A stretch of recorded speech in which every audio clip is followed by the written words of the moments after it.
Assalamualaikum warahmatullahi wabarakatuh. Di sini saya akan sedikit menjelaskan tentang kepemimpinan wanita di dalam Islam. Nah, sebenarnya di dalam Islam itu wanita boleh tidak sih menjadi seorang pemimpin? Jawabannya itu tidak boleh. Mengapa tidak boleh? Karena sudah dijelaskan sih di dalam Islam bahwasanya seorang wanita haram untuk menjadi seorang pemimpin. Tetapi hukum Islam yang semacam ini dijadikan sebagai legitimasi ataupun bumerang bagi para pengusung kesetaraan gender atau feminisme, dan banyak kaum muslimin yang beranggapan bahwa ajaran Islam itu menindas para wanita gitu kan. Tetapi sudah dijelaskan juga dalam Islam syarat mutlak menjadi seorang pemimpin itu lelaki berakal sehat, baligh, berilmu, bertakwa dan menjauhi dosa-dosa.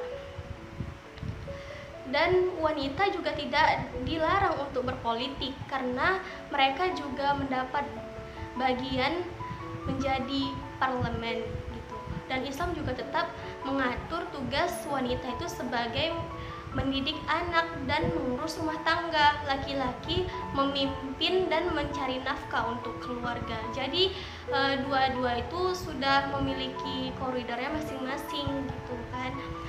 Dan Allah juga berfirman dalam firman-Nya, dan janganlah kamu iri hati dengan apa yang Allah berikan lebih daripada sebagian kamu dari yang lain.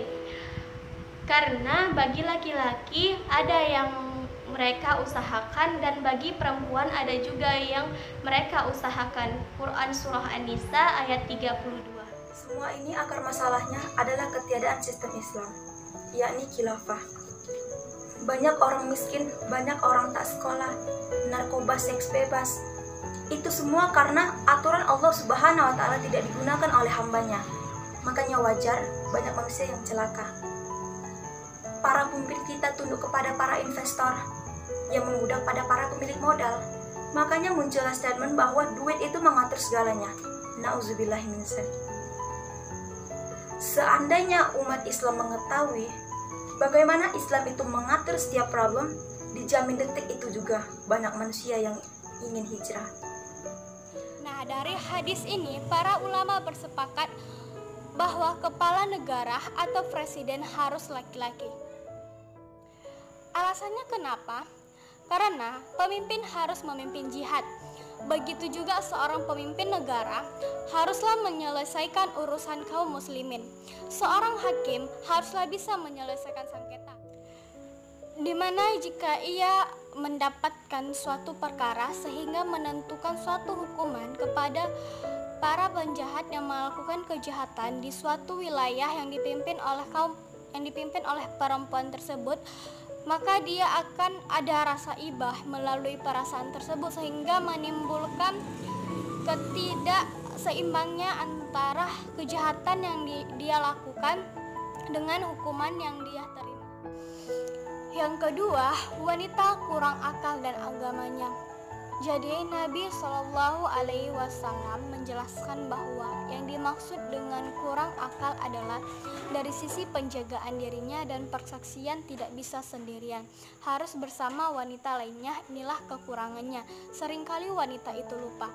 Akhirnya dia pun sering menambah-nambahi dan mengurang-ngurangi dalam persaksiannya.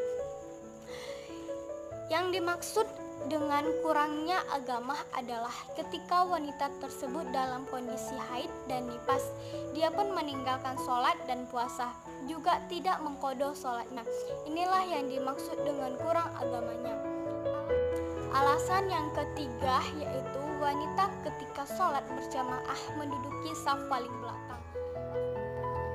Jadi, di mana kepemimpinan wanita yang seharusnya? Wanita hanya diperbolehkan menjadi pemimpin di rumahnya, itu pun di bawah pengawasan suaminya atau orang yang sederajat dengannya. Mereka memimpin dalam hal yang khusus, terutama memelihara diri, mendidik anak, dan memelihara harta suaminya yang ada di rumah. Tujuan dari ini semua adalah agar kebutuhan memperbaiki keluarga teratasi oleh wanita, sedangkan perbaikan dalam masyarakat nantinya dilakukan oleh kaum laki-laki. Allah Subhanahu wa Ta'ala berfirman yang artinya, dan hendaklah kamu tetap di rumahmu dan janganlah kamu berhias dan bertingkah laku seperti orang-orang jahiliyah yang dulunya, dan diirikanlah sholat, tunaikanlah zakat, dan taatilah Allah dan Rasulnya. Sesungguhnya Allah bermaksud hendak menghilangkan dosa dari kamu, hai ahlul bait, dan bersihkanlah kamu sebersih-bersihnya. Quran surah Al-Ahzab ayat 33. Dan di sini Rasulullah SAW juga bersabda, yang artinya, dan wanita yang menjadi pemimpin di rumah suaminya, dia akan dimintai pertanggungjawaban mengenai orang-orang yang diurusnya. Hadis riwayat Bukhari nomor 2409. Kita hendaknya menerima ketentuan Allah yang maha bijaksana. Bukanlah Allah memendung hak azazi manusia, tetapi Dia mengatur makhluknya sesuai dengan kemampuan, kebutuhan, dan kebahagiaan masing-masing. Berkaitan dengan kepemimpinan perempuan, menarik untuk melihat kembali keberhasilan pemimpin perempuan di masa yang lalu. Sebagai contoh adalah Ratu Balqis di Saba, yang kedikdayaannya membuat Nabi Sulaiman alaihissalam merasa perlu untuk menaklukkannya. Ratu Balqis bagaimanapun adalah pemimpin perempuan yang ulung dan hebat. Menurut Kiai Haji Hussein Muhammad, keberhasilan kepemimpinan Ratu Balqis dikarenakan dia mampu mengatur kaumnya dengan sikap pandangan yang demokratis. Selain Ratu Balqis, banyak pemimpin perempuan di masa modern yang kepemimpinannya relatif sukses. Sekian dari saya. Wassalamualaikum warahmatullahi wabarakatuh.